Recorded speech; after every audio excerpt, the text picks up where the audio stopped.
Hello and welcome. In this video, we are going to discuss when is the best time to buy and sell your shares and ETFs.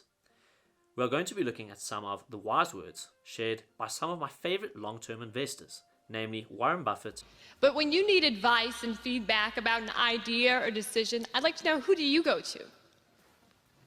Well, usually I look in the mirror. I'm to be perfectly honest. And Peter Lynch.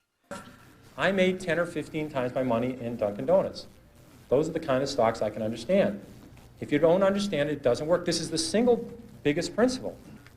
People will hear a tip on a bus on some stock, and they'll put half their life savings in it before sunset, and they wonder why they lose money in the stock market. Also, when I refer to shares, I'm also referring to ETFs and vice versa. And please, this video is addressed at long-term investors only. So, let's get started.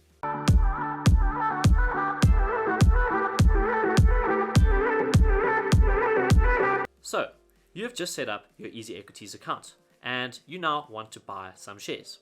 Seems straightforward thus far.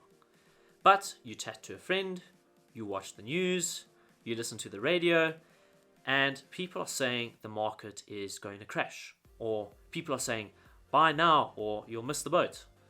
Now, to put your mind at ease, these are all speculations, each and every single one of them. I can tell you this, I've followed the markets for many years, and no one, absolutely no one on this planet can accurately predict these things. First of all, it's just logical. Who can predict the future? And secondly, to predict the future, there are so many factors which need to be considered. I mean, we may have to wait for quantum computers and mathematical modeling to evolve quite significantly before I would feel comfortable predicting the markets. So, what do the legends say?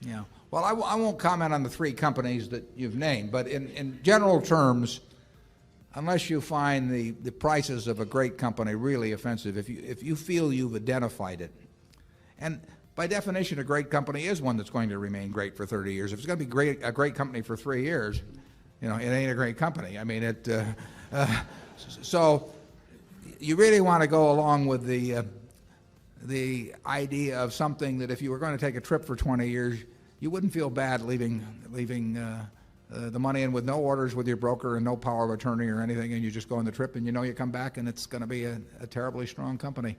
I think it's better just to own them. I mean, we could attempt to buy and sell some of the things that we own that we think are fine businesses, but they're too hard to find.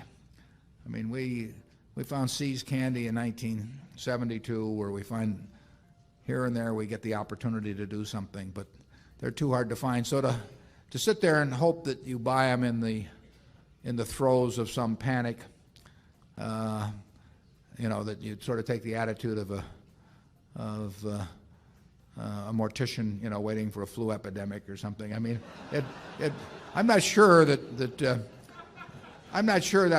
will be a great technique. So, what can we take from this?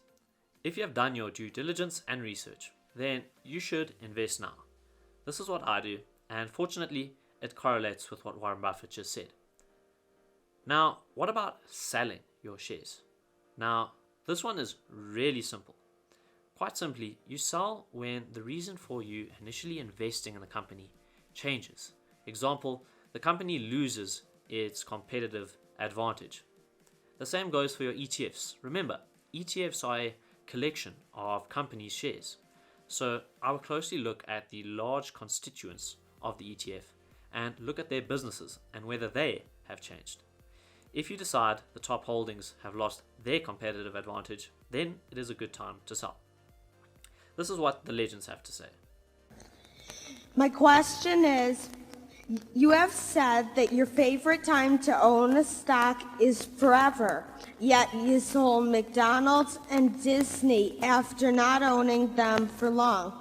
How do you decide when to hold forever and when to sell? Well, the answer, it's a very good question about selling. I mean, it's not our natural inclination to sell. And on the other hand, and we have held the Washington Post stock since 1973. I've never sold a share of Berkshire, having bought the first shares in 1962. And we've held Coke stock since 1988. We've held Gillette stock since 1989. Held American Express stock since 1991. We had actually previously been an American Express in the 60s and Disney. So there are companies we're familiar with. We generally sell, well, we would sell if we needed money for something else, but that has not been the problem in the last 10 or 15 years.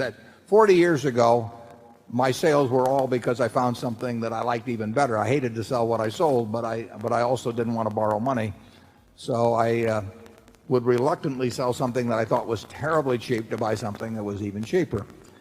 Those were the times when I had more ideas than money. Now I've got more money than ideas, and that's a different equation.